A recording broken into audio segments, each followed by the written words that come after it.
Hey there, it's Jordan with Status Coup Live. Final night of the Democratic National Convention Theater. It's been better than Broadway. Oprah was out there last night. Oh, my Lord, was that a speech, huh? And of course, the vice presidential nominee, Tim Walz, brought down the House and his son, very tearful son, last night. But outside, there continues in reality to be a massive genocide going on that the United States is funding. And the police are beating the heads and skulls of the youth in the streets of Chicago, pro Palestinian allies, Arab Americans who are out there just trying to stop the genocide and the killings. And the Democratic Party, which is out there crowing about freedom all week, freedom is their message. Well, they are actively blocking any member of the uncommitted movement, any pro Palestinian voices, any Arab Americans from getting on the stage at the DNC. If you haven't seen last night, overnight, there was a massive sit in. Overnight, where members of the uncommitted movement participated in a sit in to basically beg and protest the fact that they can't even get a speaker on stage. By the way, the Democratic Party had a member of a family who, an Israeli family of one of the hostages on stage. Nothing wrong with that. But even that Israeli family whose child was taken hostage, they said that the Democratic Party should allow a Palestinian voice on stage. So we're definitely going to talk about that after this broadcast, which, by the way, smash the like button, share this stream everywhere. Share it, smash the like button. We are going to have Dr. Cornel West at the end, and he's going to reveal that apparently some Democrats have been trying to get him to drop out of the race this week at the DNC. And boy, have they been dangling a bunch of goodies to get him to drop out, including a potential spot role as high as cabinet in a Harris administration and some financial incentives to drop out. How about that for democracy? We also are going to have Dr. Richard Wolff, economist, proud socialist, to kind of defactor fiction. Is this economy really so strong? Are we really so free? So we'll have him soon. We're going to have investigative journalist Greg Palast, who has done incredible work on voter suppression, on the election fraud that's actually happening in America by Republicans mostly. So he's got a new film we're going to talk about. We're also going to have a member from the Teamsters. Labor is obviously resurging in this country, so we're going to have a Teamsters member. We're also going to start soon with Bhaskar Sunkari from the President of the Nation to react to a lot of what we're talking about, the basic blocking of pro-Palestinian voices at the DNC. A lot of moving parts here, and we're definitely need some comedic relief. It's been very, very, very depressing these last few months. It's been very depressing to be in America for years, actually. So we need some comedic relief. So Ron Placone, Helen Hong, two amazing comedians, they are going to riff off of the best and worst moments, not just from the DNC, but the RNC. So I'm looking forward to that. You know, Ron, and I'm excited to have Helen on. So buckle up. We got 2 hours of great guests. And then right after that, we're going back on the ground. The other night, John Farina was live from the day to the night for about 10 hours. He'll be on the ground in the streets of Chicago. I hate to say it, but I don't think it's going to be pretty tonight as Kamala Harris accepts the nomination and gives her primetime speech. My expectation is some real ugly violence, not by the protesters, by the police. We will be on the ground capturing it all. That will be right after this broadcast. So you won't even have to go anywhere. This stream will go right into that. I'm going to ask you throughout this show, please, if you actually taken the glasses, you could see my bags. I didn't sleep because my daughter was up at 3 a.m. screaming.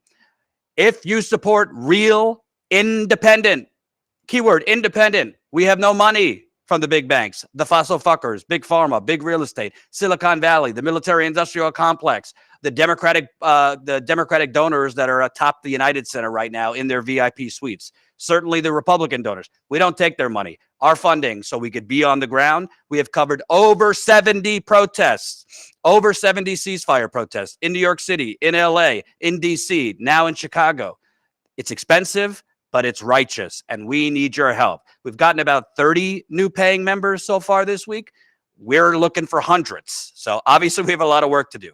If you have $5 a month, that's 16 cents a day. Sign up today, tonight, right now, statuscoup.com/join. Become a member for as low as $5 a month. I want to start with an interview I did with the president of the Nation, one of the oldest progressive magazines in America, Bhaskar Sunkari. He's out at the DNC in Chicago. We talked about essentially the Democrats basically saying, yeah, shut up and vote for us to Arab Americans. We also talked about, is there any actual policy, progressive policy at this thing? Let's take a look at our conversation. Hey, it's Jordan. I am delighted to be joined by Bhaskar Sunkara. You are president of the Nation, founding editor of Jacobin. You're in Chicago right now, where it's hard to keep up. I wish I could be there, but unfortunately, I didn't have childcare at the moment. But we do have John on the ground for us covering protests. I wanted to start, contrary to what I believe is theater going on inside, there's a lot of pain, desperation, anger going on outside.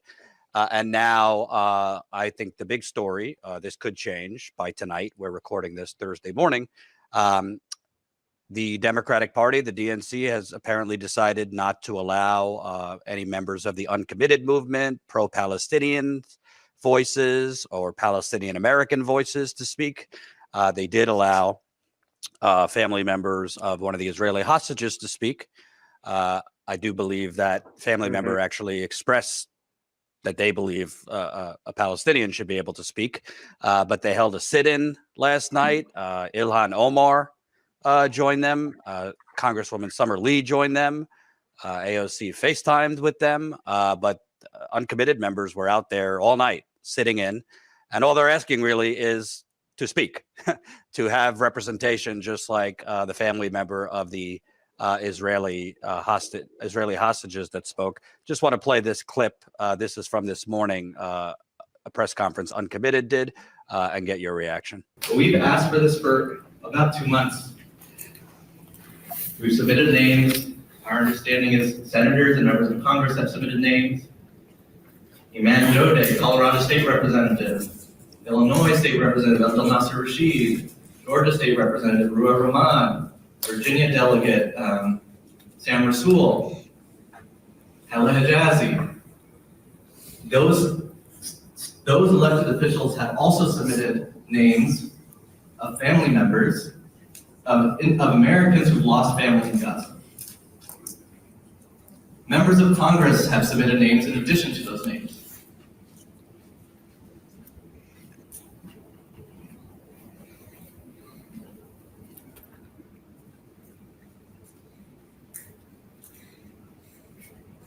It shouldn't be this hard. So obviously Waleed there got emotional, talking about literally they've submitted elected officials' names on the state level who are Palestinian, and the Democratic Party has said no. I don't want to compare 2016 and the treatment of the Bernie delegates in Philadelphia to a genocide. But this does kind of remind me a little bit. I'm sure you remember when they would not allow Nina Turner to introduce Bernie Sanders. And obviously there was a walkout of Bernie delegates. In general, they treated Bernie delegates pretty poorly, I would say, in Philadelphia. Obviously, that is not comparable to why these people want to be heard. But what could the Democratic Party be thinking other than perhaps their donors do not want a Palestinian American voice on stage? Because this is not just morally wrong, I think, but politically very, very poor decision making.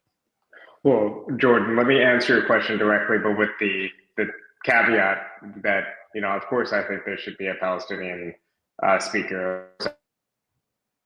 Immediately stop arms to Israel and force Israel to commit to a ceasefire by any means necessary, including a no-fly zone. That's my own personal belief. I think it's gotten to such an extreme that U.S.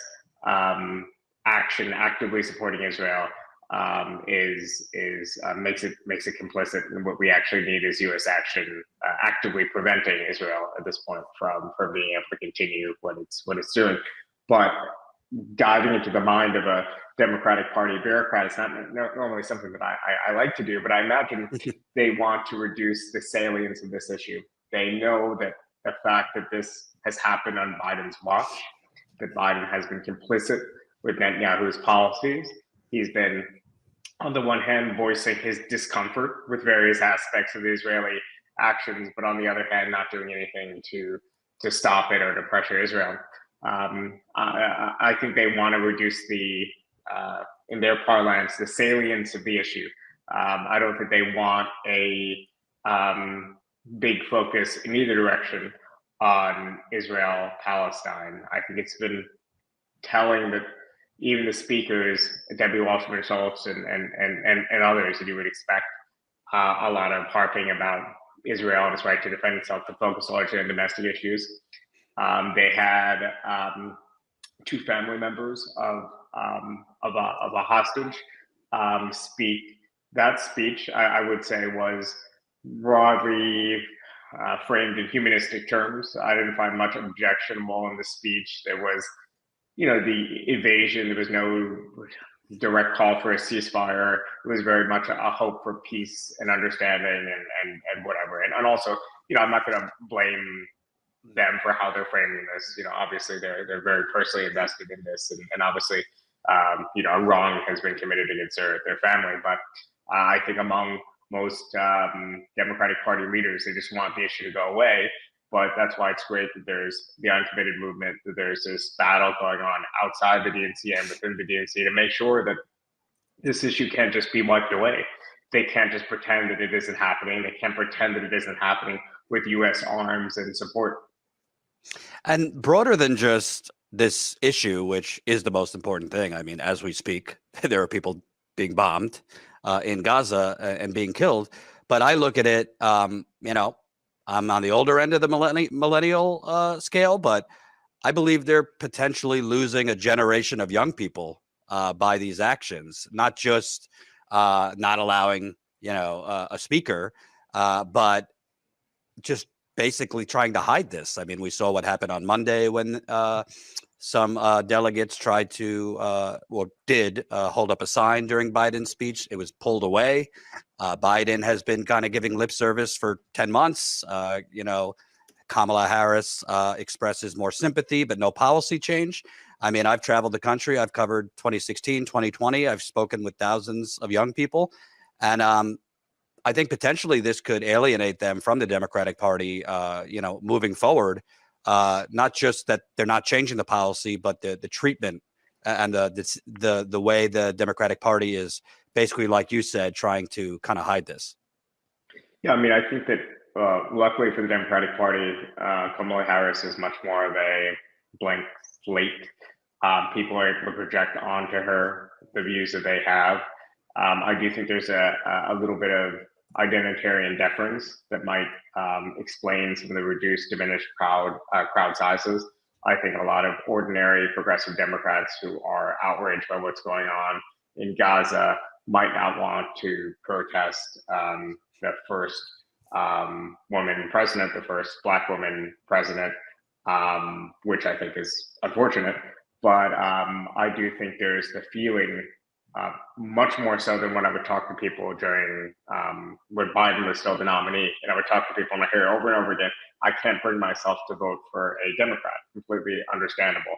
And there was a worry that in certain states, like Michigan, for instance, there would be enough voters that it might actually make the race very narrow, it might actually tip the scale, and the Democrats would really be shooting themselves in the foot in a realpolitik way.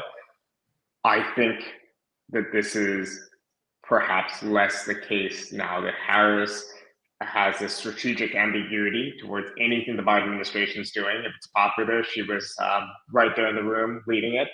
If it's unpopular, then she didn't really know what was going on, and she has different views, even though her record at this point has been as an extremely pro-Israel Democratic Party establishment politician in that regard, in regard of foreign policy, to the extent she's ever cared or talked about these issues. So I'm both pessimistic that we're going to see a radical change under Harris. Maybe there'll be a slight improvement just because if Harris is an average Democrat and Biden's a worse than average Democrat in this issue, maybe we'll return to the mean. But unfortunately, I don't think it's going to hurt them that much. And I say unfortunately, not because I want the Democrats to lose and I want Trump to win in November, but because I actually think that the pressure and the threat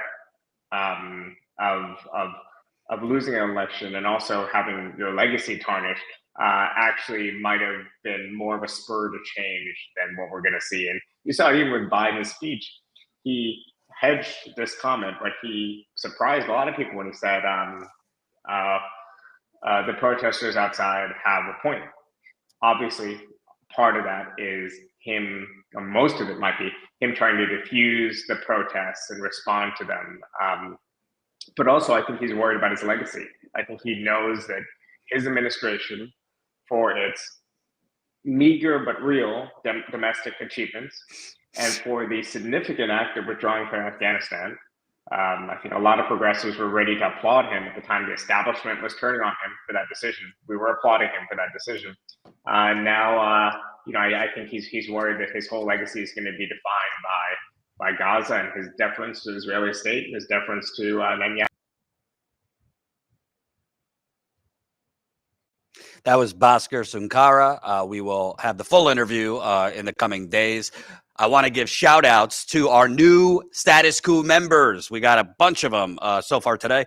Luminita, I hope I pronounced that right. Donna, Kevin, Gerald, Kathleen, Michelle, and Brian. So that's about 7 or 8 new paying members. That's what we're trying to do here. We're trying to cover what the corporate media is covering up. We're trying to stay on the ground. Like I said, we will be directly after this show at 8 o'clock Eastern. We'll be back on the ground covering protests. And our John Farina on the ground, I talked to him earlier. He said, I'm probably going to be live till 2 a.m. And I sure hope I stay hydrated and not arrested, because the police are not screwing around there. It is literally capitalism's army out there cracking skulls, tasing people, and we've been showing it all. Please, please, please, before we move on to our next topic, consider signing up during this show. Statusquo.com/join. I'll continue shouting you guys out as new members sign up. As a reminder, if you become a Status Quo member, we do a monthly call with our members, a video call. It's like a Zoom type program. So you get perks as a member, but sign up and I'll continue shouting you out. Real quick before we do a little comedic relief with Ron Placone and Helen Hong, let's take a look at Status Quo's on the ground work. We can't use it to cook with. We can't drink it. So since I've been here for a year, and I've always boiled the water since I've been here, and I've never don't brush my teeth with it. But this is a message. This is a message for all the communities across the country that's going through the same thing we're going through right now. I'm gonna address y'all directly. A statement of defiance needs to be had for those that are being displaced and put out in these streets. I'm addressing y'all directly right now. Stand up, because if you don't, you lose. We lose as a people if you do nothing. And now it seems like Akron is hunting its own homeless. It doesn't matter where we go. If we put up a tent, they're there tearing it down. The little bit of personal belongings and memories that we had, Akron has bulldozed over. Yet we're told, the news tells us the economy is coming back. And show me where the economy is coming back, and I'll show you a population in the homeless camps that will list. So that was just some of our on the ground work. Again, statusquo.com/join. I don't know about you. I need to laugh. I know it's not laughing times, but we all need a break sometimes. Thank the Lord, if there is one. Joining me now, Ron Placone. You know him, returning champion, guest host of Status Quo frequently, host of the Ron Placone Show, and Helen Hong, another great comedian, infamously, she should have been the star, I say, of HBO's Silicon Valley. I remember now watching that, and I love your work. Ron, Helen, I know what I know, and I know what I don't know. I'm no comedian, so I'm going to kind of just toss to our clips here and let you take over. We want to build up to the DNC. I don't want to go full throttle on Oprah yet. So we're going to start with, shall we say, some sewer moments from the RNC. Let's take a look, and you guys can talk over it. Pause. Do your thing. Toe in the dirty water first. We've heard about villains and their victims. I've talked a lot about that, but let me tell you about the future. President Trump's vision is so simple and yet so powerful. We're done. It's simple. I don't know about catering powerful. To Wall Street. We'll commit to the working man. We're done importing foreign labor. We're going to fight for American citizens and their good jobs and their good wages. We're going to build factories again. Put people to work making real products for American families made with the hands of American workers. Together. He's just putting words together that people like. Factories. You like those, right? We will protect the wages of American workers and stop the Chinese Communist Party from building their middle class on the backs of American citizens. I'm wearing a bandage on my right ear and standing in solidarity with President Trump. There why does there you are, Helen. Why does JD Vance always look like he just got done telling a judge she told me she was 18? That's just the look. He looks like he's about to tell me that I'm misinterpreting Jordan Peterson. Like he looks like he's about to. He's a great philosopher of our time. Exactly you just don't get it. Exactly. What was I supposed to check her ID? Come on. She had boobs. But I love also this whole like the napkin on the ear. Everybody was like, "I need a do you have a white napkin and some scotch tape for my ear?" Like I love that this is the new this is our emblem. I thought it was a tea bag at first. I thought it was a Tea Party thing. I was like, oh, I thought the bag and the Tea Party were quite the same. But no, they don't have that much forward thought. Come on, it's not that would actually have some sort of like deeper implication. No, they're like the napkin on the ear. Yeah, it doesn't even look like an ear bandage. On my right ear and standing in solidarity with President Trump. We realized that this was a tragedy that should have never happened. It was easy to and we want him to know that we are going through this with him, that we honor him, that we respect him, we're behind him, we're in it for the fight. As they come in, more and more want to wear it. Right now, taking the same as two-time governor of West we're like, Virginia, we need another option to show the world what doofuses we are than the red hat. We'll go with the napkin on the ear. Someone's gonna ruin that one guy's day when they tell him, "Hey, if you wear the napkin on the right side, it means you're gay." Did you know that? Did you know that? I love it. Ear strong. Yep. Ear strong. So the whole thing was, listen, I'm coming to you from Vegas, and I'm a performer in Las Vegas, and a lot of these variety shows are like that. This stuff takes the cake. The art beats anything that's going on in Vegas right now for sheer baby dog joining him on stage tonight. Hello, everybody. This is my favorite. I'm Jim Justice, and I'm from West Virginia.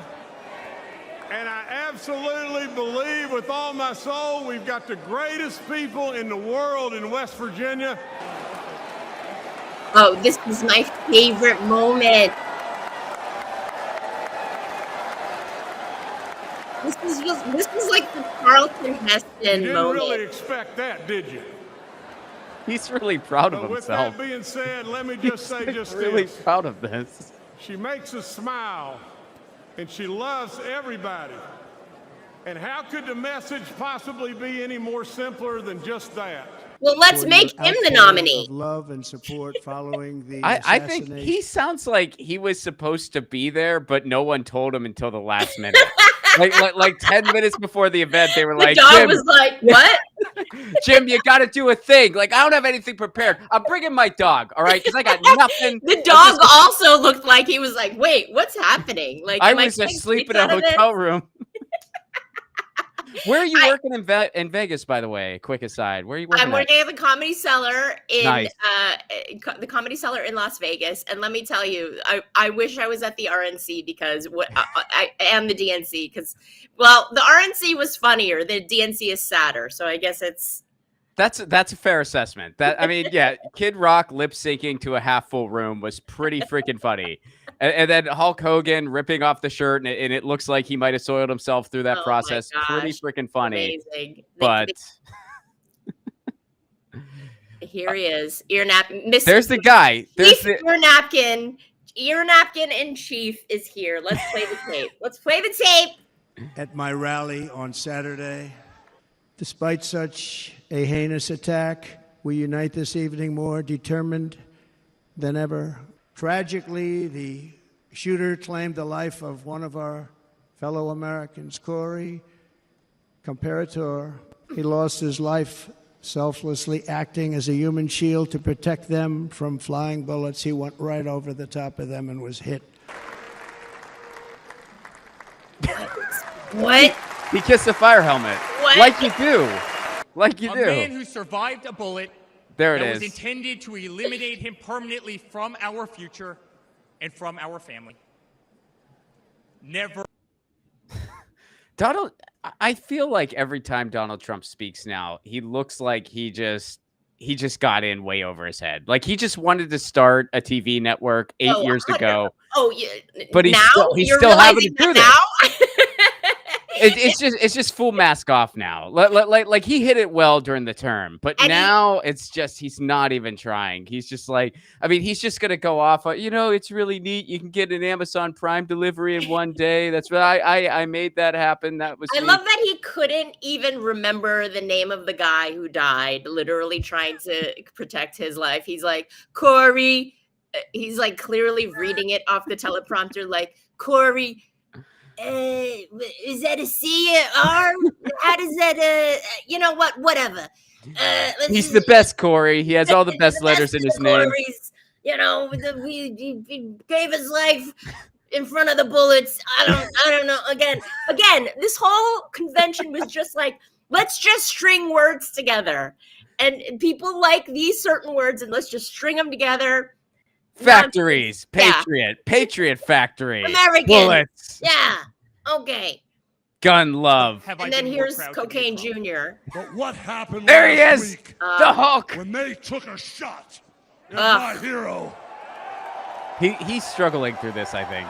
and they tried This to is kill not- the next president of the United States? He's moving the gold chain. He doesn't want to mess My that up. favorite. This was like, how thin of a ply could you make this skirt for him to actually still My be name able is to Amber Rose. I'm a model and Oh, entrepreneur. Amber Rose was such a disappointment to me. I mean, because, most you know, importantly, for a I'm a minute, mother. can we pause the tape? But I'm here You tonight. don't know Amber Rose, she was this champion of sex positivity, and this was like, she started the slut walk, and she was like, guess what, girl? Slut, you can go on with your slut walk, but if you happen to get pregnant, you keeping the baby with them. You gotta keep the baby. You're stuck with the baby, girl. Do you think after Hulk Hogan ripped open his thing, like a bunch of people called Mike Judge the next day and asked what lottery numbers to play? Like they're just like, Idiocracy came to life. You have a vision. We trust you. Why am I big now? What's happening? Jordan's here. I was actually like LOLing during that. You lie to people and say LOL. I was actually laughing out loud. So thank you. Moving on to the sadness, including Oprah. We now are in the midst of the Democratic National Theater. It is a multi-million-dollar spectacular. We also had John Legend on stage, among others, Stevie Wonder.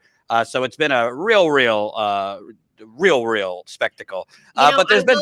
I will say, as tragic as the DNC is, at least the celebs are better. Oh, absolutely, absolutely. That is true. Are more high quality. And I'll tell you, I was saying, I mean, forget politics. That Oprah, she can give a speech. I was ready to go, and I wanted a car. I wanted a free car too. But let's. It'd be funny if she gave away free cars, but only to members of Congress.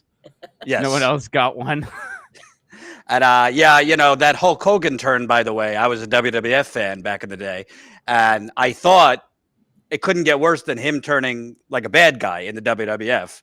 But then he actually went to Trump's RNC, so it did get worse. But I digress. Now I want to turn to this week. This week, I'm going to step aside and let you two riff off of the party of the people. In quotes. And let us choose optimism over cynicism, because that's the best of America. Okay, can we just And let pause us here? choose I just performed in Maui, like on the island of Maui. And I actually have a joke in my act where I reference Oprah Winfrey, how I want to be the Korean Oprah Winfrey. And as soon as I said her name, everybody in the crowd went, boo, boo. Girl, you got no fans in your home turf because you're buying up indigenous land. You're buying up the entire island. You're just as bad as Mark Zuckerberg. And as much as you want to be like, you're a person, you're a woman of the people, and you get a car, and you get a car, and you get a car, you get a car. I get an island. I get an island. I get your indigenous island. That's Oprah right now. So I don't know if you still think Oprah is a woman of the people. Good luck to you. over retribution. Let us choose common sense over nonsense. He was proud of that one. Because that's the Common best sense of over America. nonsense. Yeah. It is clever. He was like, and let us nailed it. choose the sweet promise of tomorrow over the bitter return to yesterday. We won't go back. We won't be set back, pushed back, bullied back, kicked back. We're not going back. Girl. Let us choose. Let us choose. I mean, Truth. this was the woman who Let us like choose almost honor, single-handedly. And let us choose joy. Whoa! Finds joy. You know what? Can in we pause the pursuing tape? justice. Like, yeah, it's awesome.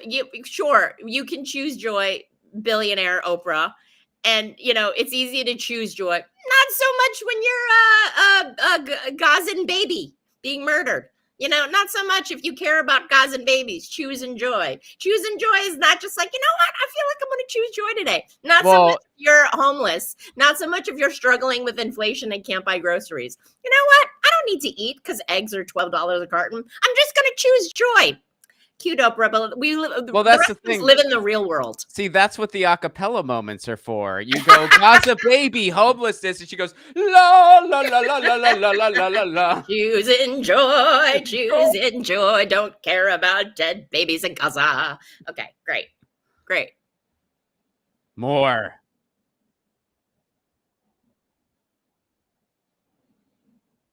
He thought that was going to get a laugh. It didn't, though.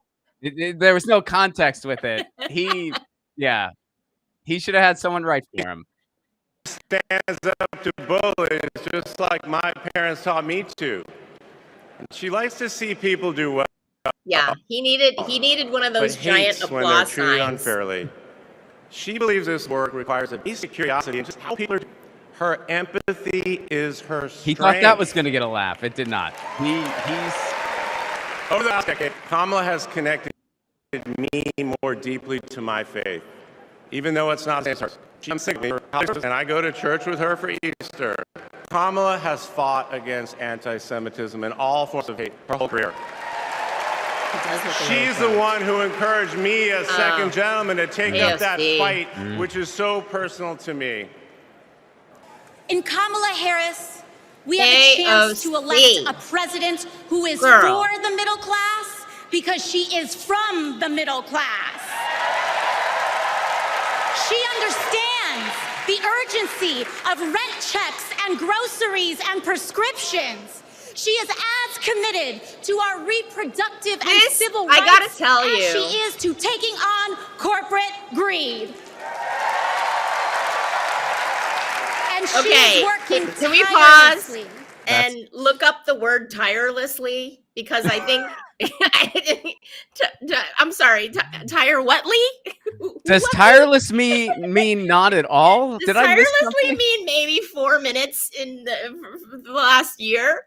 Because I don't find that tired. That's not that tireless. This AOC speech, honestly, was the most depressing moment for me because, she was a squad leader. She was like, she was our girl. She was like, we had like someone who was a truth teller, and then she just somehow sold out.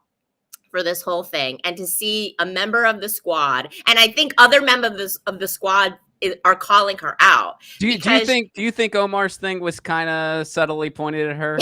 I know that people are split on whether it was or not. I don't know if it was that subtle. I think she was like, "Girl, what you doing, girl?" I think that's how subtle it was. Girl, AOC, what you doing?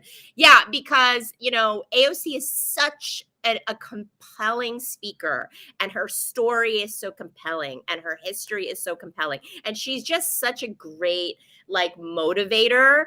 But for her to be a shill for Kamala and to say, yeah, well, and before that, it was for Biden. Like, she's just whoever's at the top. She's just all on board now, and it's squad on squad violence. That's what's happening right now.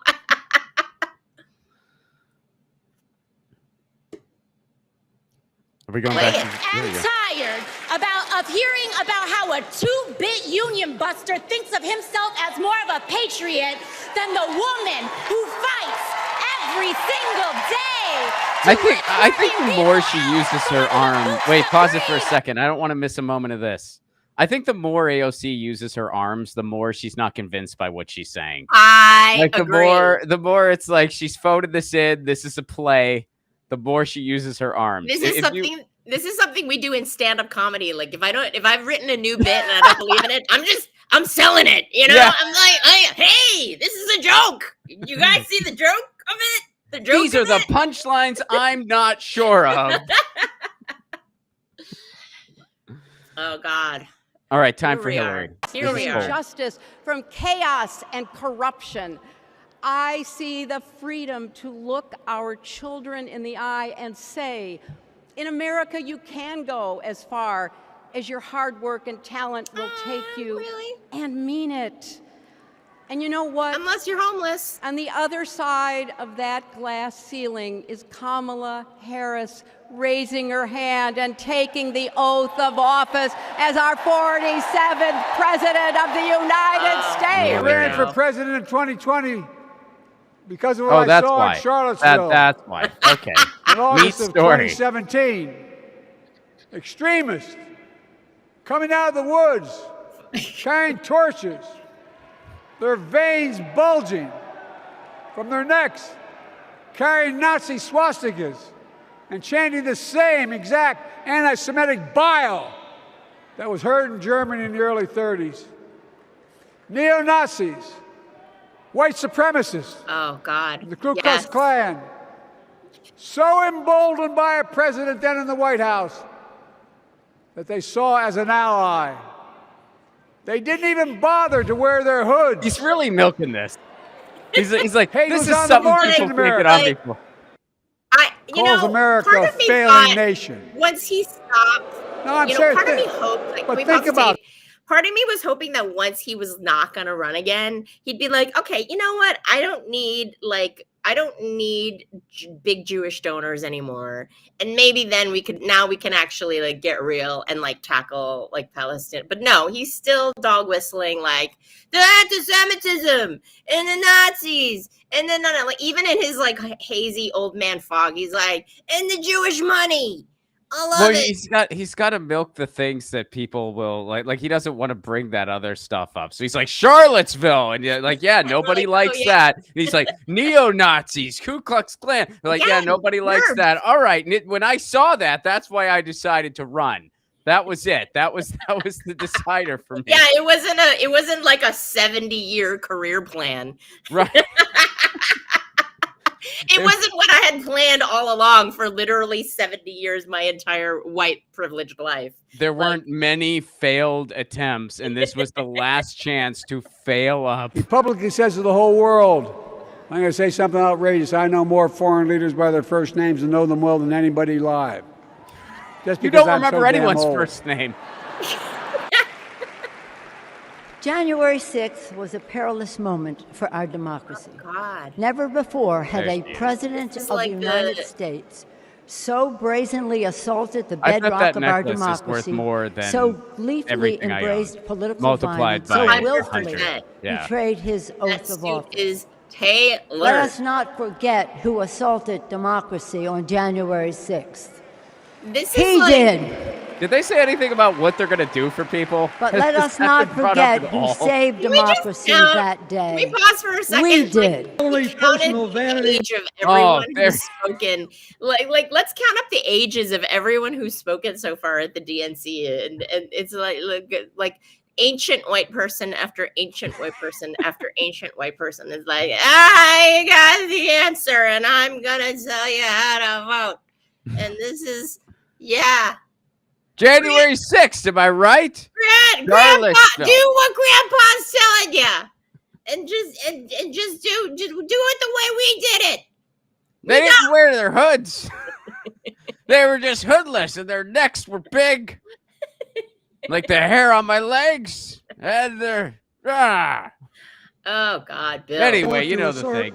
is I'm still younger than Donald Trump. Look, you got to give him. He's a good actor. With a straight face, he cited as evidence of the respect that existed for us when he was there. Old The Bill presidents Clinton is just creepy. of North Yeah. I Korea mean, he was always and creepy, Russia. but old Bill When you Clinton send a is signal really, really creepy. to Yeah. other countries, Like old Bill. You want any them to any like whether they agree with you or not, what are they coolness about supposed him to has make faded away.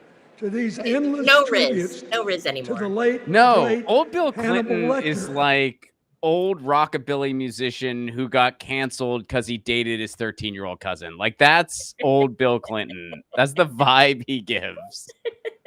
It's super creepy. I will be contacting both of your agents for a weekly spot where we just run Fox News and Rachel Maddow clips and get your reaction because that was comedic. That was comedic gold. Unbelievable. I by the still, way- I out of all those videos, I still say let's make the dog the nominee for both Yes. on both sides. I will vote for the English Bulldog over everyone else who spoke on stage. And you know what? The English Bulldog is not voting Republican. That's the other ironic thing. And by He's the like, way, they made me be here. Governor Jim Justice, his dog has paid more taxes than him, who has dodged $500 million in taxes. And I should also mention AOC might want to look up middle class because Kamala Harris grew up in Berkeley with two parents, She is professors, Mhm. professors with graduate degrees. Not knocking it, but not exactly Again, middle she was class. doing a lot of- What do you she mean was doing they're a lot of. not She middle was doing a class? lot of like, I believe They it. are No, middle I'm believing class. it. I'm believing it. Helen, ladies first, tell people where they could find where you're coming next and where they could find your act. Please follow me on all the socials at Funny Helen Hong, because there's some other woman named Helen Hong who has all my handles and I haven't found her yet. So at Funny Helen Hong, and you can find my tour dates there and come see me. And we need to laugh because to keep from crying. There's a lot of crying. And if people will fund Status Quo as paying members, I will go to investigate what Oprah is doing in Maui. That sounds scandalous. Nice. So I will get on that. Yeah, she Ron, has no fans on Maui. I can tell you for a fact. Ron Placone, tell everybody where they can find you. You can follow me at Ron Placone on all socials. I have a movie coming out soon called Left at Wall. Our last screening is September 21st in London. So if you're in London, grab tickets for that. I'll be there September 21st, London. And the movie should be out everywhere soon. So ronplacone.com for tickets and everything. And Helen, I'm a big fan. Good to cross paths with you again. Thank and you. hope we do Same. again soon. Thank you. Come on, Thanks, guys. Let's seriously get back on track with this all of this bullshit. Put that in your bumper sticker. All right. Thank you. Thank you, guys. Appreciate it. All right. Keep smashing the like button. Share this live stream so we can get it out to more people. And please, please, please. This took a lot of work. We got Amzai behind the camera helping us produce. Jay Ponte doing a great job producing. Colin. So please, please support us. Reminder, we'll be on the ground in about an hour and 15 minutes. Covering protests in Chicago, so don't go anywhere. And please, please, please sign up as a paying Status Quo member. Sign up as a paying Status Quo member, statusquo.com/join. You can become a member for a burnt cup of Starbucks coffee a month. That's $5 a month, 16 cents a day. Real quick, let's show you a little bit more of our reporting. And then we're going to have a great interview that Jay Ponte did with professor and economist Richard Wolff. You hear so much about how wonderful this economy is. We'll get to the bottom of that right after this break. Is being somewhere where mainstream media is not. Jordan Sheridan live, Status Coup in Ottumwa, Iowa, in front of Winter Park High School, Buffalo, New York. Here in Louisville, Kentucky. Here in Flint, Michigan. This was fire. This was absolute fire. I don't know if Manchin is delusional or if he thinks we're that stupid. They ran the water for 10 minutes and they told her, oh, the water's fine. But meanwhile, the baby's got blisters everywhere. When I turn my water on now, you can smell it. I cry every day because my baby's skin break out. And I feel like that's just not right. They shouldn't have to go through this. I smell the water as of 6 months ago. It smells like shit, but they say it's safe. They say it's clean. You intentionally went to her house illegally to serve that illegal warrant. You intentionally murdered her, period.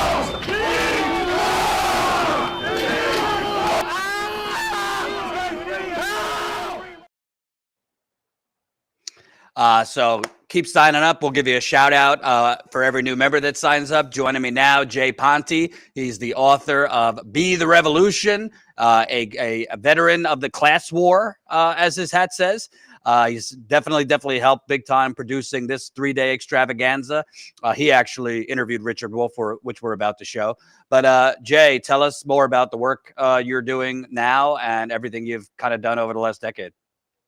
Yeah, thanks, Jordan. Great to be back on. And it's been amazing to create this broadcast with you. Just coming back from the DNC. And I think it's really relevant because this book covers everything from Occupy through both Bernie Sanders campaigns. Talks about the dog and pony show of 2016. You were there. That's where you and I met with Bernie's Avengers. And, Bernie 2020, Standing Rock, tells people how they can run divestment campaigns, and all the way up to the rebirth of American labor. And it's all really, really relevant because it's our story. It's the story of the progressive movement. It's going to take you back and give you all the greatest hits from all the fuckery, all the Democratic Party fuckery. But it also shows about there's a chapter about we mapped out who was behind QAnon, and I actually got recruited for the insurrection, which was wild. I did not participate, but I think the left also needs to think about how dangerous this neo-fascist movement is, as well as all of the valid criticism about Gaza and how they're just leaving working people behind. And that Amber Rose clip is scary because the Republicans are talking to the base and the Democrats are pretending. So they put us in this impossible position where the neoliberals create the conditions that give rise to fascism. And then they say, you have to elect somebody who we know is not going to do anything about it, because otherwise we're going to get fascists. So we're in this impossible cycle. And I think, yes, sir. And I think also, I'm almost done with your book. I've been reading it. I think what's good about it, and check out betherevolution.org. Betherevolution.org. Yeah. Why it's really important. .us. Sorry, it's on the screen. None of us have slept, so excuse us. Why it's so important is the left is fractured, but reading it kind of takes me back from Occupy, which is when I first got involved. I went down in New York City, to Bernie 2016, to Standing Rock. It kind of reminds me that it's not all lost, and it was not all for naught, and we actually have won some victories, even though right now it doesn't feel that way. And your book is kind of like a connective tissue between all of those things: Occupy, Bernie at 1.0, Bernie 2.0, Standing Rock. So I encourage people, definitely check it out, betherevolution.us. It's really relevant now because people think that there's no point, but you can see that there is one long lineage from Occupy right up to the rebirth of the present moment. The Biden administration was woefully inadequate for addressing the climate crisis. They greenlighted 6,000 new pipelines, and obviously the genocide in Gaza, unacceptable. And the world we lived in is absolutely fundamentally changed. And we're going to be going on tour to do trainings for young people so that we can help mobilizing these communities just in case we have a fascist. Either way, whether it's a fascist a neo-fascist presidency or to fight the neoliberals for climate. We're going to have to fight either way. And yeah, that's what we're up to. But it's been great doing this with you. And why don't you tee up our next interview, because you did it with Professor Richard Wolff. What are people going to see in the next couple minutes? Yeah, I mean, I've been following Richard Wolff for a long time, and we talked a little bit about the French elections, how the French left worked as a coalition, whereas the American left tends to be very fractured in silos. They won. The French left won with Mélenchon, so that's really significant. And Richard Wolff is always just amazing at breaking down these difficult concepts into really digestible, into ways people can understand. Awesome. Let's take a look. Thank you for your help, by the way. He helped produce this extravaganza over the last 3 days. Did a great job. We love what you do. Everybody sign up. We got to keep status quo alive. I mean, absolutely. You think like Jordan's not, buying yachts with any, I mean, it's really, a labor of love. And, you have no idea. Really $5 bucks. I'm going to write a book just on how much money of my own personal savings I've drained to keep the light. And we got to talk about your book later on too, so stay tuned about Jordan's book, We the Poisoned. Absolutely. All right, let's take a look at Jay's conversation with professor and economist Richard Wolff. Hello, everyone. Welcome to the People's Mic, 3-day unfiltered coverage covering the Democratic National Convention. We've got an amazing list of people speaking, but today I am very honored to bring on Richard Wolff, a renowned economist and professor. He is a professor at the New School in New York City. And his latest book, Understanding Capitalism, is a vital resource for anyone interested in understanding systemic change and the flaws of capitalism. And he's just been an amazing person to sort of give commentary and elucidate some difficult concepts for us. So, ladies and gentlemen, let's welcome Richard Wolff. Thank you very, very much. That's a very kind introduction. Great. So, Richard, you must be really excited. I heard recently Larry Kudlow on Fox News saying that Kamala Harris was a big government socialist, a California-style socialist, in that she was left to Bernie. So if I understand this correctly, you are a real socialist. So you must be really excited about Kamala Harris, given that she is a real socialist. Well, I have several things to say in response, and I appreciate your humor. It's what you need, as they used to say, to keep from crying. What that comment shows is the utter disconnection of people, particularly in the Republican Party in this country, from any understanding of what socialism has been in the world and what it is now. It's a level of ignorance that ought to make a person hesitate to say it out loud for fear of what people will think about a person who talks like that, right? Whether the government does something or not is itself a perfectly interesting question. But a whole history of socialism, I'm talking 200 years, shows that there are many socialists for whom whether the government does it or not is not the important issue. It just isn't. If you take a look at Karl Marx, for example, who is in many ways still the great thinker of the socialist tradition, he doesn't write about the government. He doesn't advocate that the government do more or less. He just doesn't. It's not an important issue. There's no book by Karl Marx about the government. There's no plan that something should be done by the government rather than something else. What are you talking about? Where did this come from? Well, the answer is there is a branch of socialism, absolutely. There is a branch that believes that what we need in the world is less private capitalism, and more the state should hire people to do things rather than private entrepreneurs or employers hiring people. There are people who think that's a very important distinction. Okay, and they call themselves socialists. Okay, there's no agency that issues a license as to who can call themselves a socialist or not. Is that really so they say things like, they're in favor of entitlement expansions and student loan forgiveness and a Green New Deal and tax increases. Is that a socialism? No.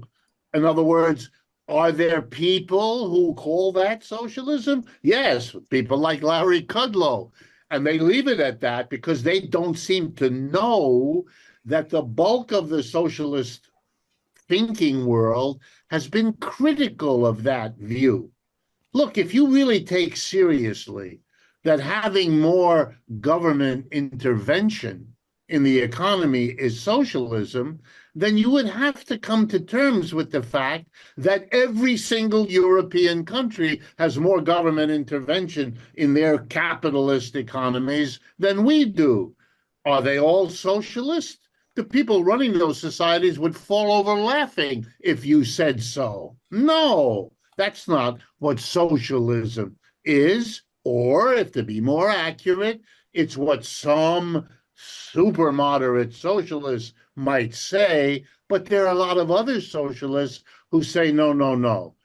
Whether the government does, I'll give you an example. In France, if you're a new parent, the government provides you with a person who helps you for several months handle the new baby in your household. It's a government service. Just like in France, you get medical insurance from the day you're born to the day you die. Bingo.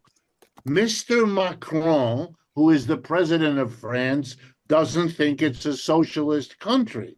Would tell you you're nuts if you say so, but he would defend those particular policies because it would be very dangerous for him politically. I mean, he's on the way out anyway, but even for him, it would be dangerous. But wait a minute. What's happening here? Why are they saying Kamala and Biden and Obama are socialists? What's going on? That question is easy. In the United States, the word socialist is a kind of swear word. It's a nasty, it's a pejorative. It's a word designed to make a person say, oh, I don't want that, or oh, that's bad, or oh, that's scary, all of that kind of stuff. So it's just calling names. Mr. Trump is a specialist at name calling. Now it's getting him into trouble. Mr. Kudlow hasn't got that memo yet, so he is busy calling names as if that's a solution. Look, the polls in America show, and they have for years, the majority of people believe that the gap between rich and poor is too big in this country. The majority believe student loans should be relieved. The majority believe most of the things that Mr. Kudlow doesn't. So why does Mr. Kudlow call it socialist? Because he wants people to stop being advocates of, being supportive of those changes. And this is just a bad word to call them. If you get him more excited or put a couple more drinks in him, it'll be they're communists. And if that doesn't do it, they're terrorists. And we'll keep right on going. These are just dismissive words by somebody who, to be honest, he's an economist like me. He doesn't know what he's talking about. And that's, by the way, an important point. And it's not meant as a personal insult. Mr. Kudlow doesn't know because it isn't taught. I went through all undergraduate, graduate. I have a PhD in economics, blah, blah, blah. No one ever taught me or required me to learn what socialism is, what the varieties of socialism have been in the world and are now. So where would Mr. Kudlow get it? He would have to be interested enough on his own to go out and learn. He hasn't done that. Maybe for good reasons, I don't know. Well, yeah, it is actually quite hard to navigate Wikipedia. So, to be fair, He would have to go on Google. He'd have to go on Wikipedia. He'd have to look at it himself, and he'd have to look up these words. And I mean, let's give him a little credit. But you mentioned the French election, and I think that's worth talking about in the context. So I'd love to see what your thoughts are on the context of this election. We're in a big election cycle, and often people look to what's happening in the UK or what's happening in Europe or France to see as sort of a barometer for what we might see happening in the US. And as an economist, I'm interested in your thoughts of sort of also not just the party organizing, like with the New Popular Front, and you have this coalition party, in which most Americans have no idea what has happened. But I'm just curious, what are your thoughts on this election and how it may be a barometer for what we're seeing either globally or in the US? Well, I think in different ways, the recent elections, literally, they're only a few weeks in the past, both in Great Britain and in France, are barometers and are among the most important elections in a generation. So Americans should pay attention. Let me focus on the French, but I'd be glad to talk with you about the British as well. And I should explain, my father was born in France. I have spoken French all my life since being a baby. I'm fluent in that language, and I follow the events there. And I have also taught at the University of Paris. The largest political party in the Assemblée, the major parliamentary unit of the French government, the largest single party by far now is the New Popular Front. Its leader is Jean-Luc Mélenchon. Learn the name because he is a socialist, a real one. He's been one all his adult life. He has been active in a number of different political parties, including the one he now sits at the top of, which he helped to organize. He's been a fixture of French politics. The people of France know him very well, his strengths, his weaknesses. He's against capitalism and says so, and always has. And he got more votes, him and his party, than anybody else. They're the number one political. That hasn't been true in France for a long time. His party is a coming together of four smaller parties that decided to unify on the grounds that if they did, you'd get a better sense of how strong left-wing opinion is in France. So here are the four parties. The La France Insoumise, that's his own party, which means France Unbowed. That's the first and the largest of the four. Next, the French Green Party, which is a left-leaning Green Party. Number three, the French Socialist Party. And number four, the French Communist Party. Those are the four united in the New Popular Front that is now the largest single bloc in the Assembly, in the Parliament, in the Congress equivalent in France. Let me be a teacher for a moment. If you, my audience in this moment, didn't know that, that tells you not about you, but it tells you about the media you are surrounded with, who have kept this remarkable reality away from you. Wait a minute. I thought that only happened in Venezuela, countries like Venezuela and Cuba. No, it happens all over the world, and it happened in France. Let me remind you, it's a civilian government in France.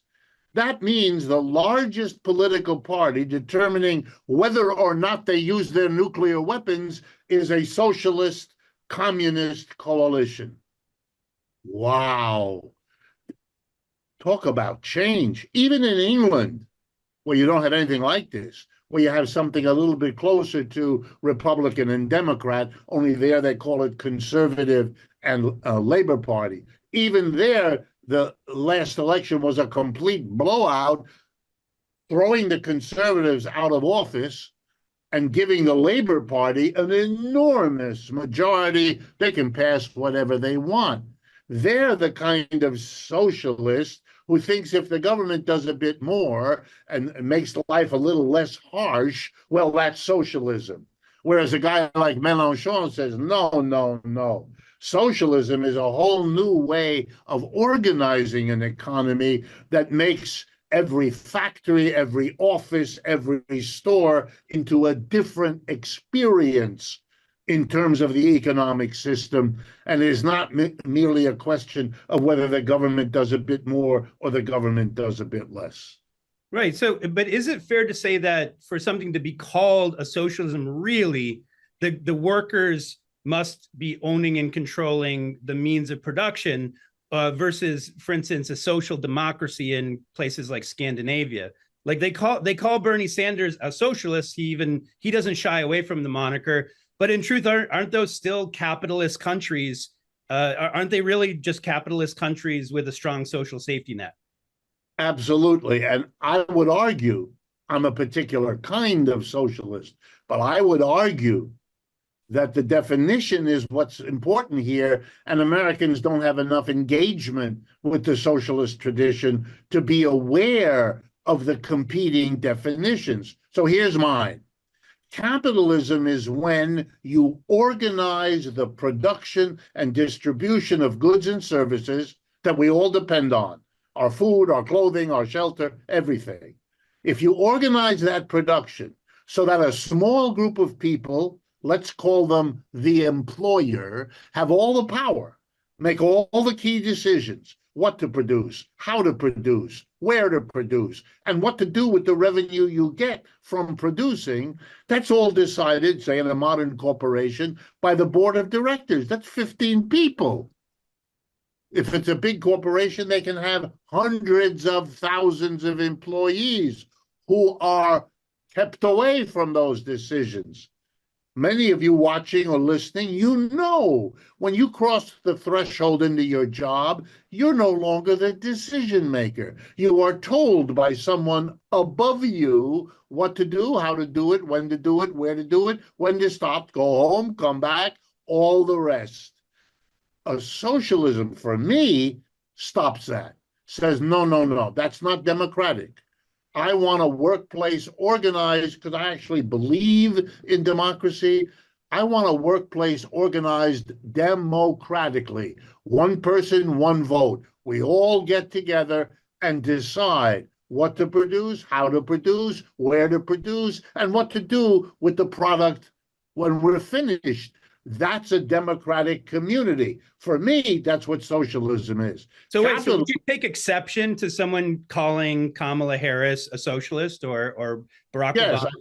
Or yes, I think if that's all you look, if you said to me, they're the kind of very super moderate socialist who thinks a little more by the government of regulation is social. Okay, I mean, you're free to define socialism any way you want, but I would say if you don't do that, if you just use the word socialist, then you're being either ignorant or dishonest. You should be able to say, this is one kind, the way you just did. Bernie is a moderate Scandinavian type socialist. Correct.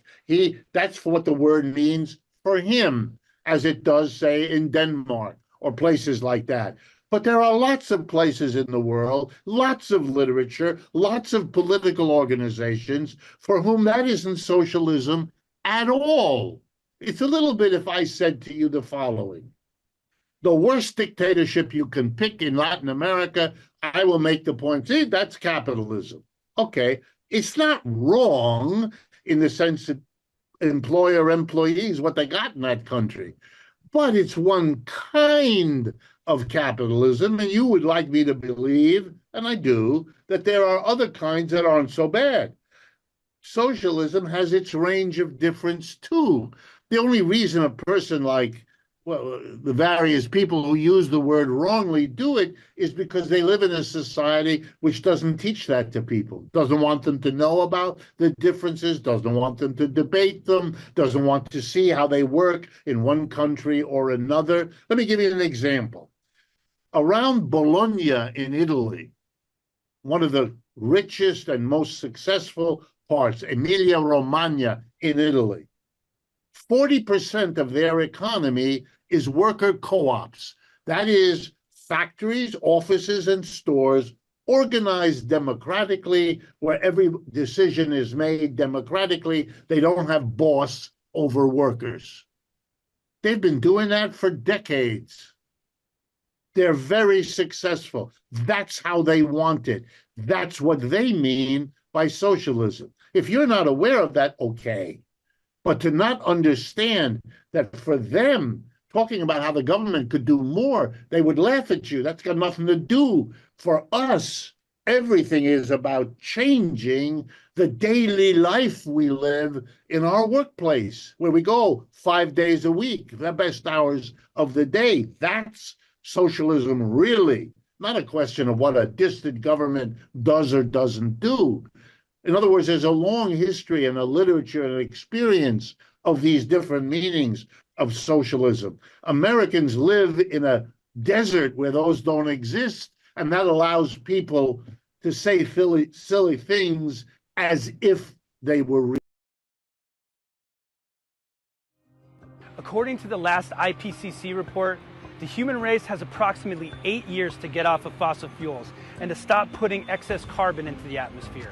We just don't have time for today's youth to spend the next decade learning how to build big movements, only to get crushed by the corporate state and then apply those lessons. We will be doing leadership trainings for frontline activists and college kids in cities across America. We hope to share this theory of change and strategies to help local coalitions work in solidarity. I'm hoping to get out of this training basically just learning how we can work with and put pressure on political leaders to pass climate legislation. It was beautiful for us to lean into the discomfort together as a collective.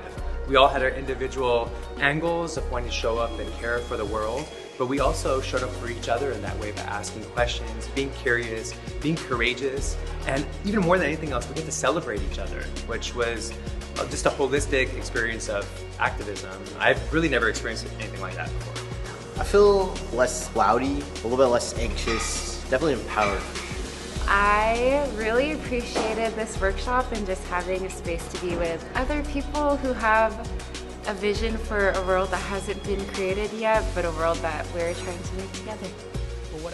The problems we face are great, but history has taught us time and time again that with the right vision, strategy, and solidarity, the 99% can triumph. But it's going to take all of us doing our part.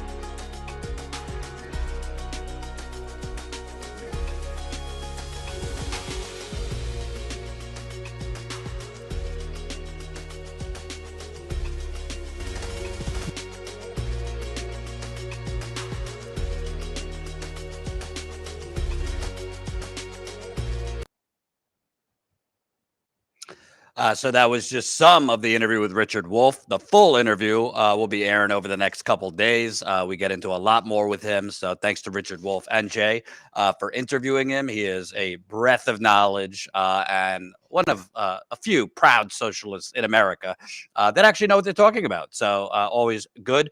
I want to remind you, we need your support to do this kind of work. We're going on the ground in less than an hour back in Chicago. We've been on the ground there all week. We have been on the ground covering these protests for 10 months. John, our cameraman, has covered, I believe at this point, over 80 ceasefire protests in New York City, in D.C., in L.A., now in Chicago. Student protests. He's covered protests in the morning. He's covered protests at night. He's been out there at 3 a.m. He's been out there in the cold, the hot, not to mention all the other stories we cover. On the ground in Flint, East Palestine, Atlanta for Cop City, on the picket lines at the UAW strike, Amazon Labor Union. We've been all over this country, and we don't take money from the big banks, the fossil fuckers, big pharma, big real estate, Silicon Valley, or the military-industrial complex. We are putting this thing together, scratching quarters. And we need your help. There's a lot of people that ask you for money and then sit in the studio and bloviate out of their assholes. No disrespect, because a lot of them are smart and my friends. But there's very few that are on the ground in the trenches. And it costs money and it takes will. So if you can, support us, statuscoup.com/join. Statuscoup.com/join. Become a member. I'm talking 16 cents a day. There's very few of you who don't have 16 cents a day. That equals $5 a month. That's all I'm asking. What do you spend $5 on a day, a week? Is some of those expenses stuff you don't absolutely urgently need? Ask yourself, what is actual living, breathing, independent journalism worth to you? Support us, statuscoup.com/join. I'll shout you out as you sign up while we're live. Let's talk about living, breathing help with putting on shows like this. Happy to say that we got a big boost to spruce this up, make this production a lot more visually appealing by We and Goliath. We and Goliath, who is a great digital event marketing company, digital events company. They have been helping us for weeks now, helping us put this together. Let's take a quick look at their work.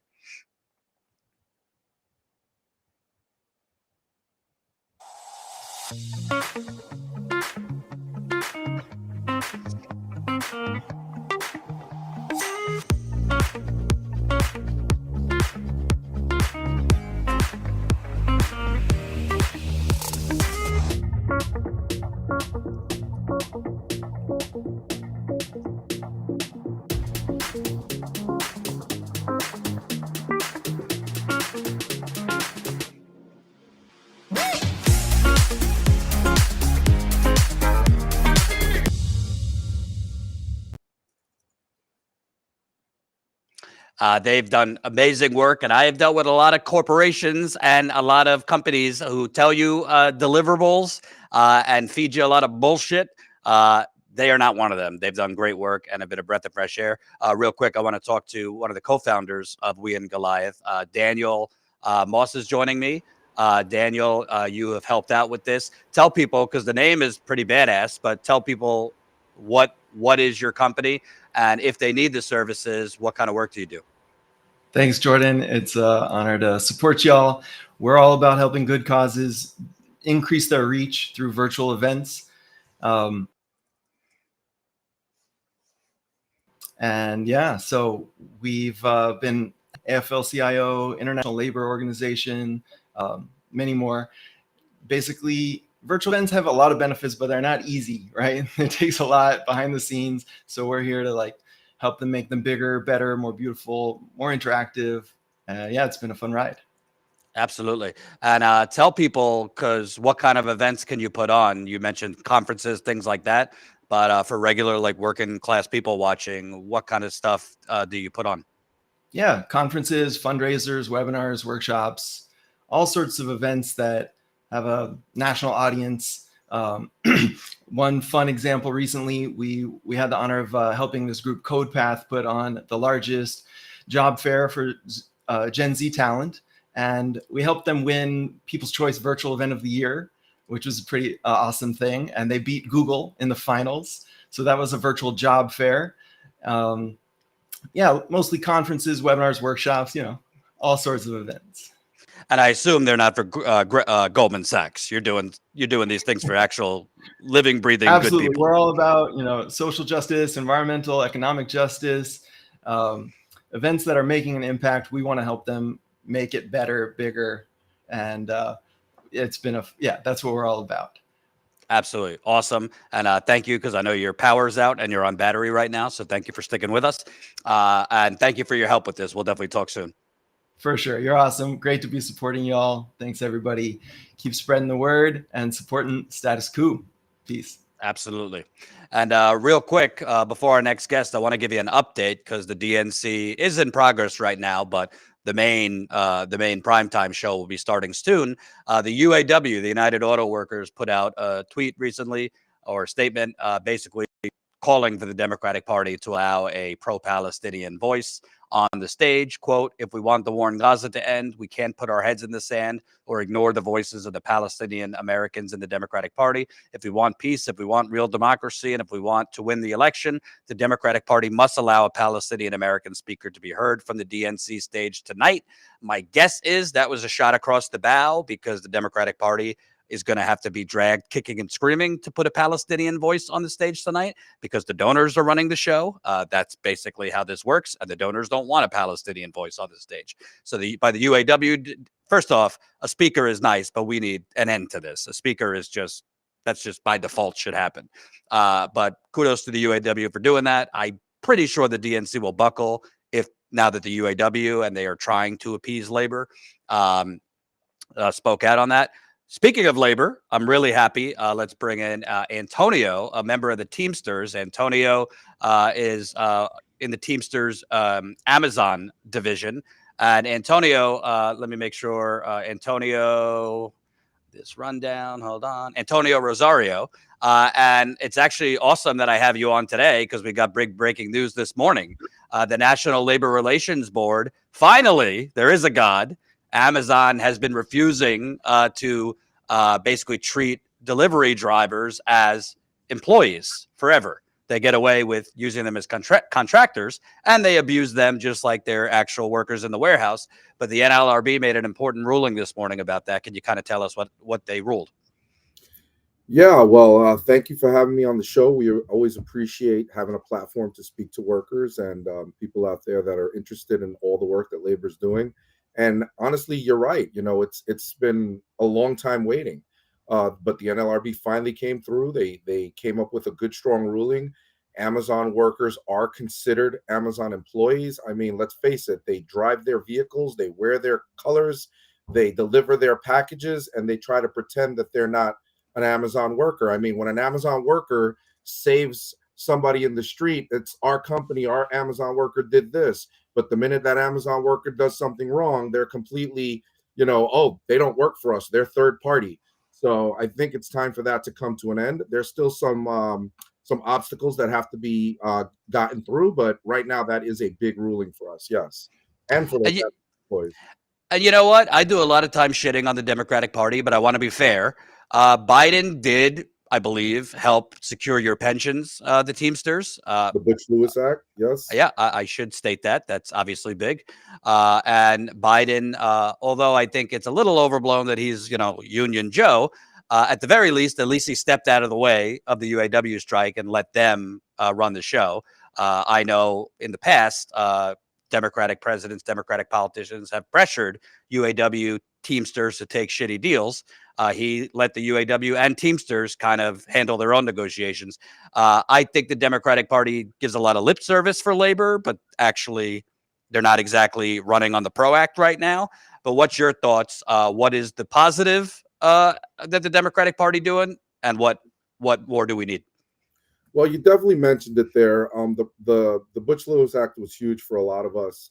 The fact that Biden actually did help with the choosing of a lot of the NLRB people that are in there now did make a difference in a lot of the rulings over the last few years. They've done some good work. The people at the NLRB, I mean, Jennifer and a few of the others have done some great stuff. But we're definitely, I see what you're saying. There is a lot of lip service sometimes, and and you're keeping it real, right? Like, listen, there's a lot of donors, a lot of big billionaire class people still supporting Democrats, and they're gonna vote in their best interest a lot of the times because they have a lot of money in their pockets. But there are some good Democrats out there. I'm a lifelong Democrat, and I believe that there are some changes that can be made. But personally, I feel that the working class really has to stand up in order to make that happen. These people need to know that they work for us, and right.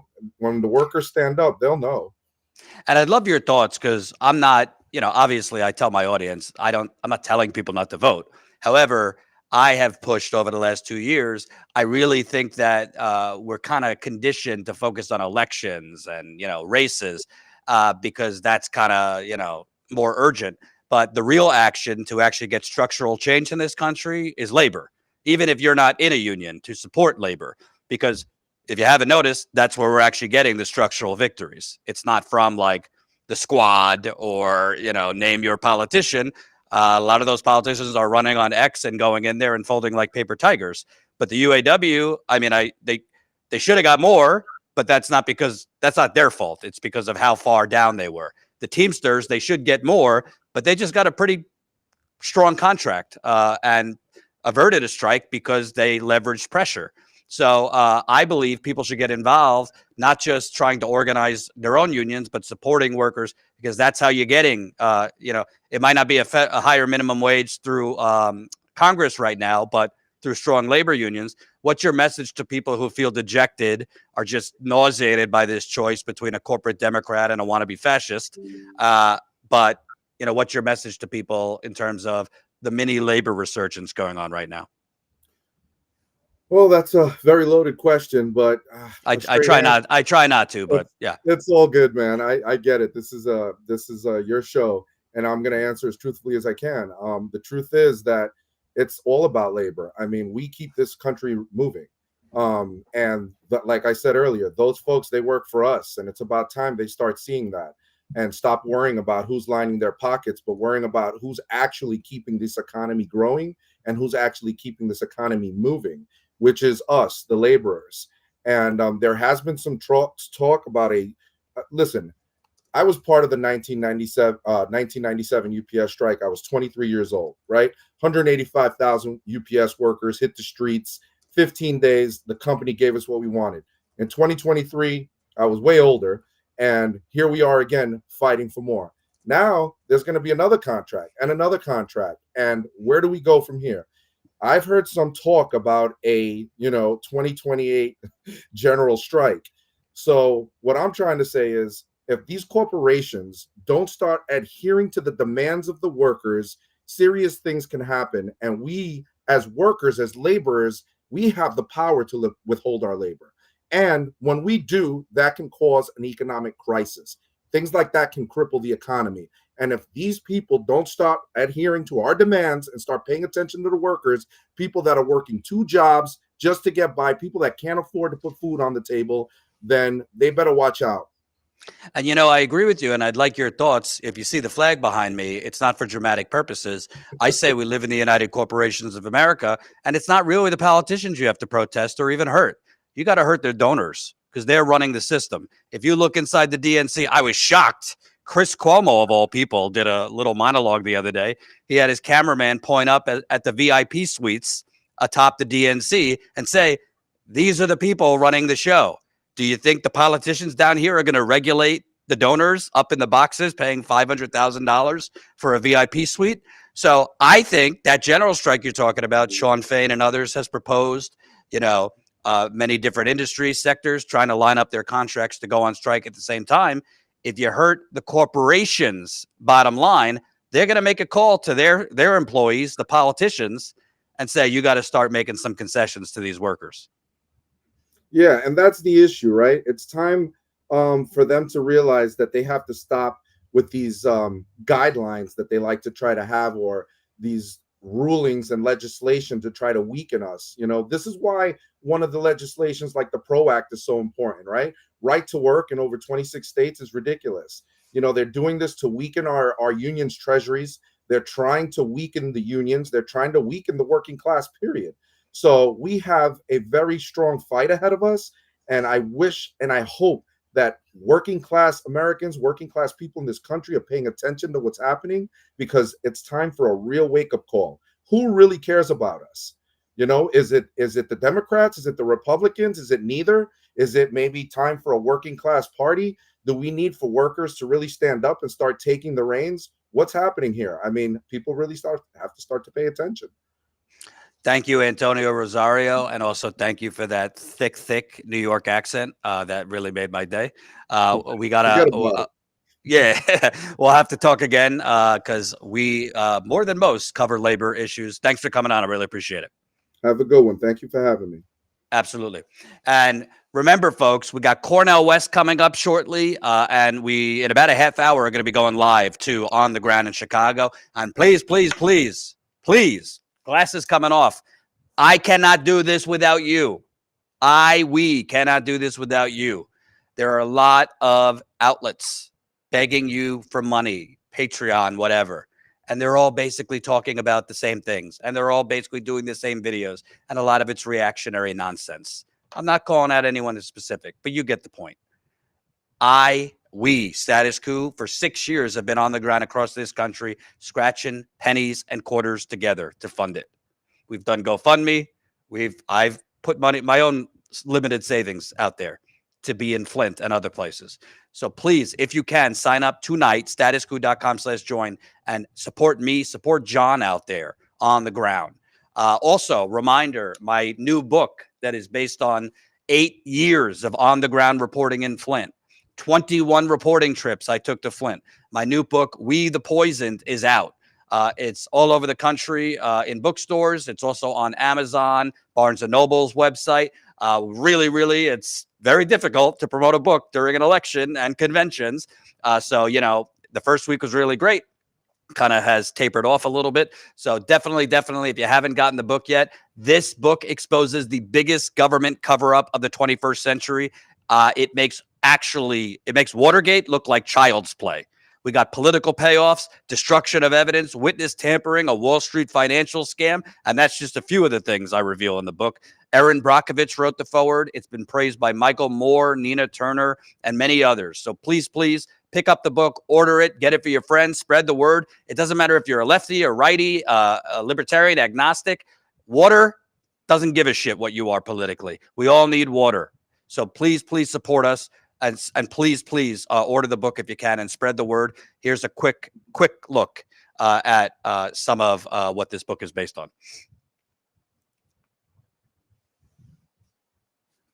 This is the biggest government cover-up of the 21st century.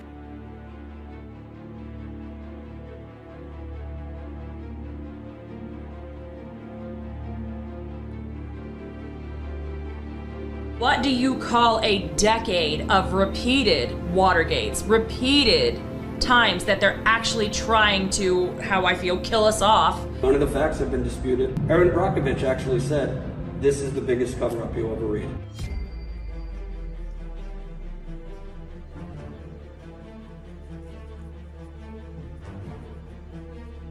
And 6 months after the water switch, my throat started bothering me.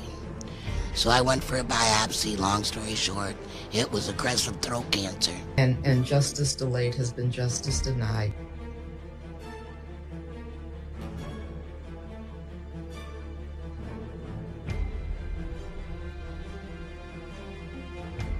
Yeah, the brown water coming out of there. And, you know, in the bathroom. And the youngest suicide victim, 5 years old. We talk about the effects of lead. It affects your brain, it affects your mentality.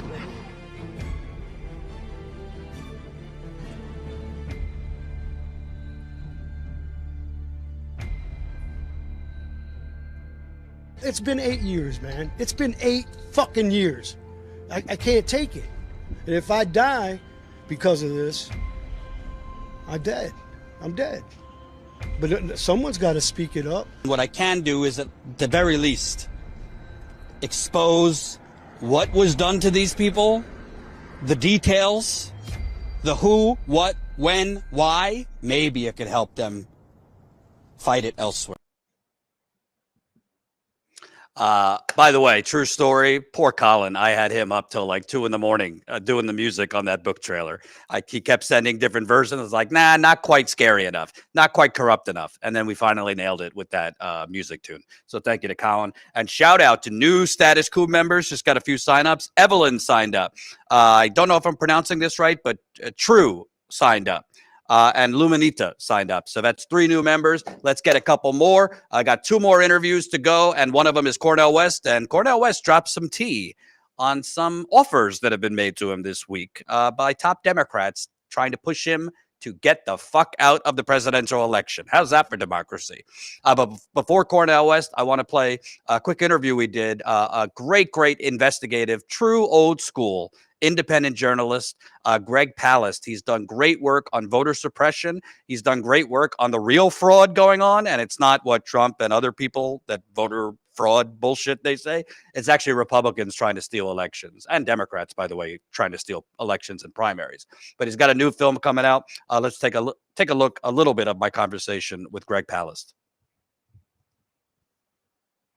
Hey there, delighted to be joined by Greg Palast, investigative reporter for The Guardian, New York Times bestseller, including The Best Democracy Money Could Buy.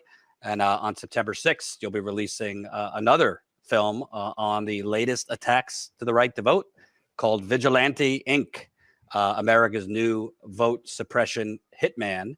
Let me actually play the trailer. It looks actually really incredible, so I'm looking forward to watching it. Here we go. You're telling me 2,600 miles away, 2 days for an election, that if I want to vote, all I have to do is show up and prove as an American citizen that I have the right to vote again?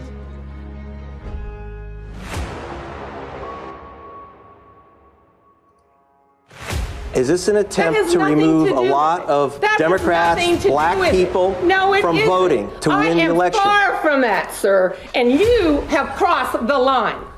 And today to come out and not be able to vote and no one can give you an explanation, like, it's extremely emotional and it bothers me. It bothers me to my core.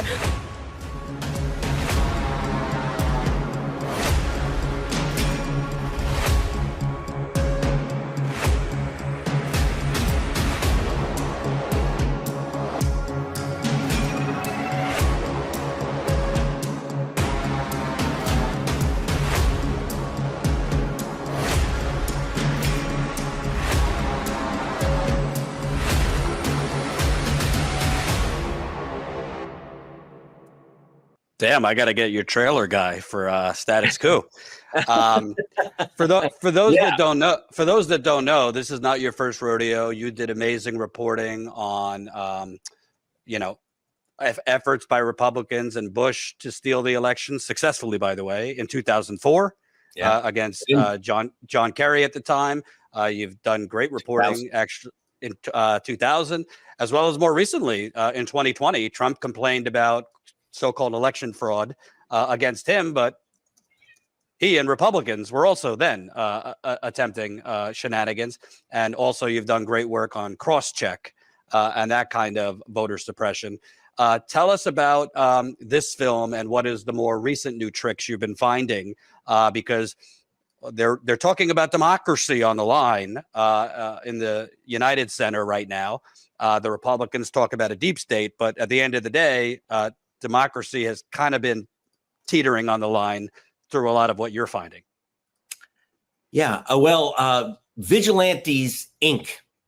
is the name of my new film. And by the way, if you go to gregpalast.com, you can sign up now to get the film for free on September 13th. And I'm not allowed to release it before September 13.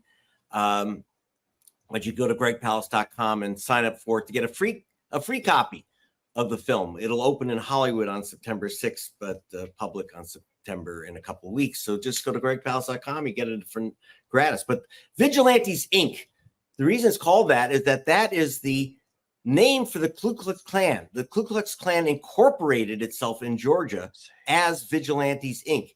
And right now what's happening, and you saw in the film, you saw an African-American soldier whose vote was challenged by this vigilante. This is the newest, most dangerous thing that's happening. And according to Mark Elias, who's a great voting rights attorney, who said this is the number one threat that no one's talking about, which is that any person can say, you can't vote. I can say, I can say Barack Obama is not an American citizen. He shouldn't be allowed to vote. Now, again, this is not government. These are individuals, self-appointed vote fraud hunters. But here's the problem. It started out in Georgia with 88 challengers, and they are allowed under Georgia law unlimited challenges to the rights of others to cast their ballot. Well, the gentleman you saw saying, I have to prove that I'm an American again, this African-American career military officer, he was assigned to California.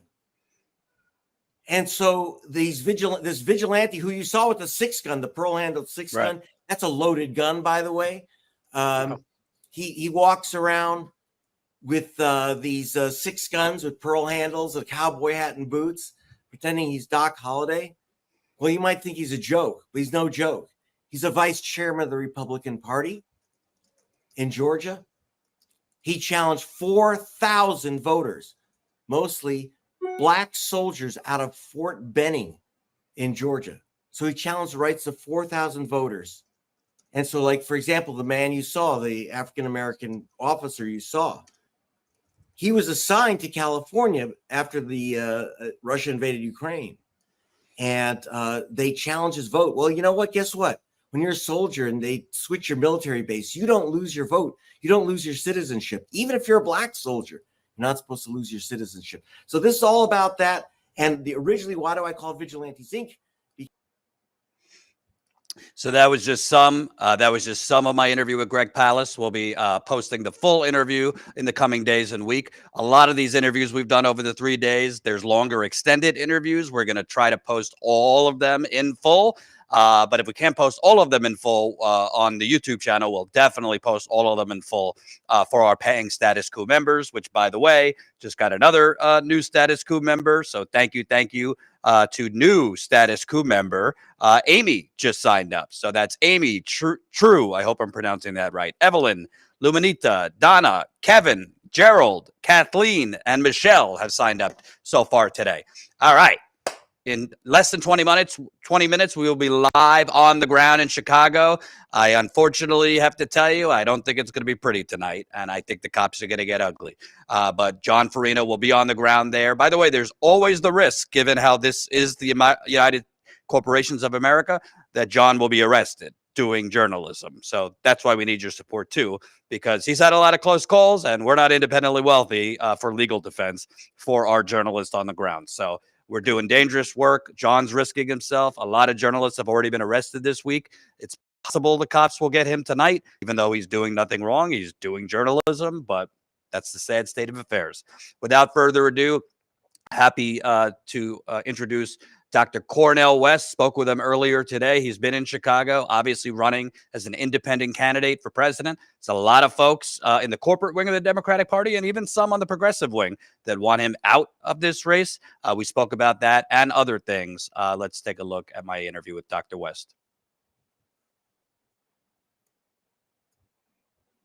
Hey, it's Jordan. Delighted to be joined by Dr. Cornel West, independent candidate for president, has been raising hell in Chicago this week outside the DNC, has had some people approach him too, which we'll get to.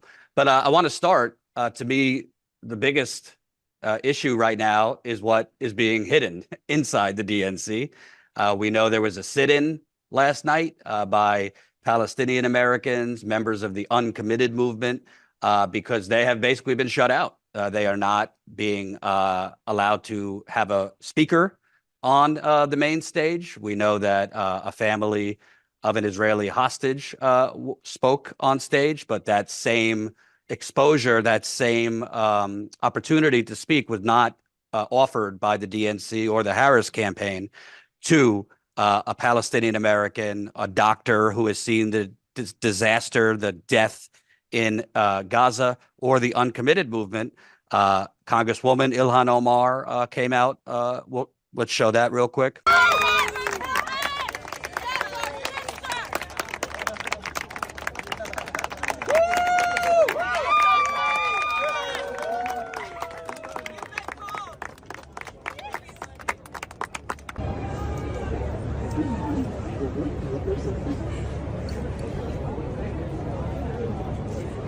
Congresswoman Ilhan Omar came out to the protesters. Congresswoman Summer Lee came out to the protesters sitting in.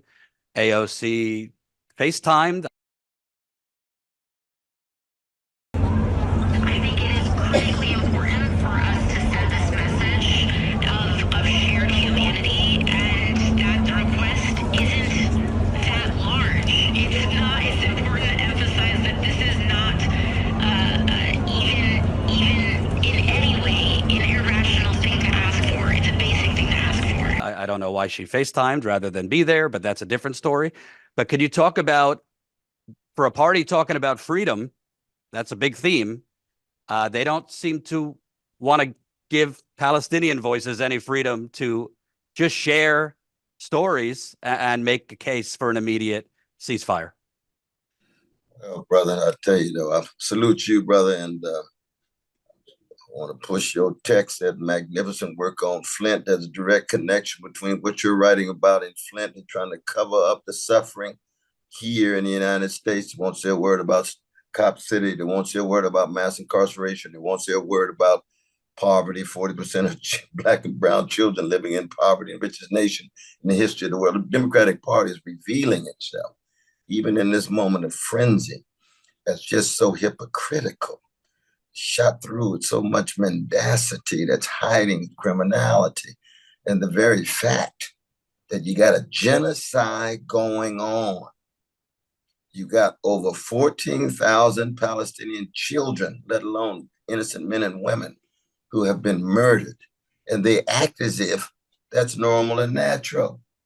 They act as if it's business as usual. That is morally bankrupt, my brother. It really is. And we have to call it for what it is. And I don't know if you saw, but some of the delegates, some of the big party people, as they were walking out of the convention, they walked past the protesters doing the sit-in, and they literally closed their ears and expressed kind of disgust, and just walked right past them. The blood of these children on your hands. 13 years old. Sama Abu Lid. Say it again. Say it again. Mock them again. Mock the children again. Do it again. Do it again. 18 years old. 15 years old. Yusuf Hassan. 18 years old. Turn around and join the uncommitted delegates in the protest. It reminds me in some ways of the Democratic Party in the 1930s and 40s. He had these great gatherings, wouldn't say a word about Jim Crow, wouldn't say a word about lynching. The very suffering that was taking place was the very thing that they were holding at arm's length and proceeding as if they were on the road to freedom and liberty and democracy, so that it just more and more rips the veil off of what is operating in the Democratic Party, which is this organized greed and this thoroughgoing indifference, be they brothers and sisters in Flint, be they on the south side of Chicago who are poor, be they precious Palestinians undergoing genocide. We haven't even got to Haiti and Sudan and Congo yet. We don't have time for a global analysis here. But it's just sad to see both human beings as well as an imperial empire undergoing such corrosion and corruption. You can see a rot at the very center of it. It's the thing that Martin King talked about when he said he was living in such a sick society that talked about how wonderful it's freedom for them dropping bombs on Vietnamese babies, oh brother. Mm. And tell us about this week, because I reported yesterday that there was some, let's say, higher up folks in the Democratic Party that wanted to have some conversations with you, specifically about getting you to drop out. We know by all reports, RFK Jr. Is about to drop out, possibly endorse Donald Trump. And there were people that approached you asking you to drop out. What were, the offers that they made and your response? Well, I mean, a number of them reached out and just saying, I need to get on the bandwagon. This is a historic moment, especially a Black moment. Have a Black sister, Asian sister move to the head of an empire undergoing deep spiritual decay and moral decadence and deterioration. And then with some religious leaders have reached out saying, are you sure that you're building on the legacy of Martin King and the great Rabbi Heschel and Edward Said and others? And I told them, I said, you all just talking to the wrong brother. You can offer resources, a position, or what have you. That's not what I'm all about. That's not the game I play. That's not my conception of what I'm here for, to bear witness and be a witness and try to hold on to some integrity and honesty. Because what has happened, though, brother, I mean, the toxicity in the party is so pervasive that we see the superficial glitz and the blitz, but at the center of it is just money, status, and 62% of fellow citizens living paycheck to paycheck hardly any acknowledgement of it. Wealth inequality, hardly any acknowledgement of it. Police still brutalizing and murdering, mass incarceration, the largest prison system in the history of the modern world. Can't say a word about it. Homelessness, especially for black folk, we 12% of the population, got 45% of the homeless. LA is even worse. LA is even worse. So that level of social misery and suffering is hidden and concealed in the same way. Again, I keep coming back to Flint, because Flint in so many ways is a microcosm of it. And people say, well, Brother West, you're helping fascism. Brother West, you're supporting Trump. Please, you don't fight fascism, all of its lies and crimes, with more lies and crimes, and say, I'm the better option. Because sooner or later, the fascism will take over. If you don't get at the roots of it, and Democratic Party policies, we know, with this neoliberal class wars against poor and working people, push people in situations where they're more right to follow gangster fascists like Trump. And if you don't get at their situation, their plight, their predicament, and there's no alternative to a rotting Democratic Party, then fascism, yes, fascism will triumph in the end. And I don't know what Brother RFK Jr. is doing. Good God Almighty. He's bouncing back and forth, making deals. I guess for him, it's all about making deals rather than bearing witness. And can you specify, if you can, you mentioned offering positions, resources. Were you offered a position in the Harris administration? Any financial incentives to drop out? Oh, there was definitely various kind of offers. I won't go into the concrete details of it. I really won't, because I don't even want to make that the focus. Well, let's just say they did not offer you the janitor's position. They offered you something relatively high up. Well, I don't think it was that high up, because believe me, brother, the highest position in the empire, they can't say a word about genocide. For me, it's just a place in Dante's Inferno, man. And that's the lowest litmus test of morality, to oppose genocide.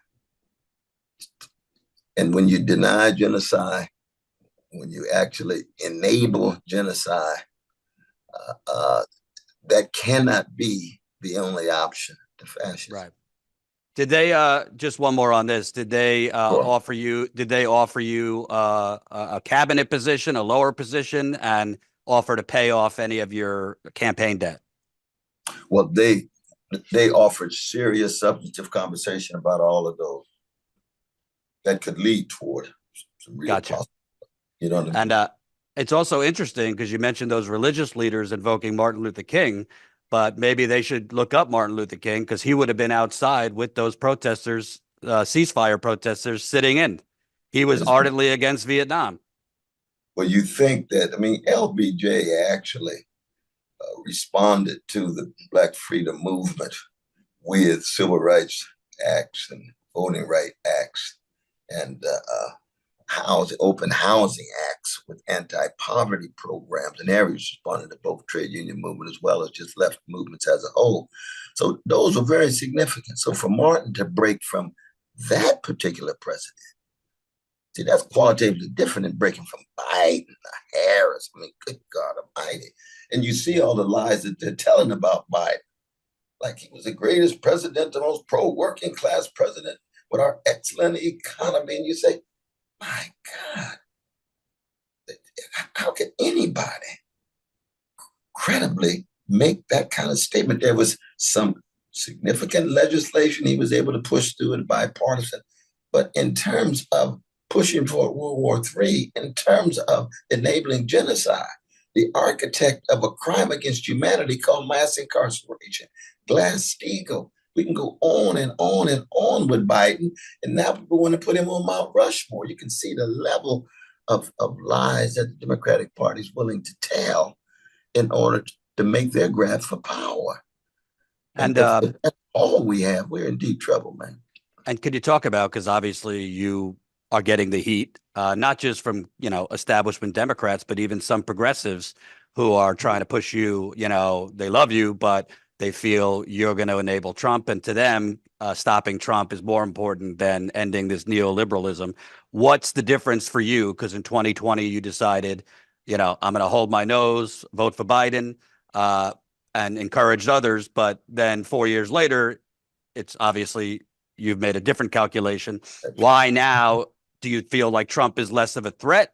And how do you answer people who challenge you that this is the man talking about, joking about being a dictator, weaponizing the Department of Justice, mass deportations, and you could potentially enable that if a couple thousand votes go to you in Michigan and elsewhere? Well, one, whatever votes go to me were not necessarily votes that would go to Harris. I mean, that we got to keep that very, very clear. Most of the people who vote for me would never have anything to do with Harris anymore, anything to do with the Democratic Party anymore. What the Democratic Party needs to do is have a Socratic moment, examine itself, and try to shift policies in such a way that they speak to some of the issues that we're talking about. It seems to be structurally unable to do that, given the role of big money and big military, and given the kind of illusions that it lives in. But what I would say is that each and every citizen needs to critically reflect and make their choice and vote. And I make my case. Harris makes a case. Trump makes a case. Stein makes a case. Claudia de la Cruz makes a case. Other socialist parties and libertarian parties make a case, and the citizens vote. Right. Making sure they have choices available. That's bottom line. And, I'm curious what you think, because the Democratic Party, they are, and their media accomplices, in my view, are frantically.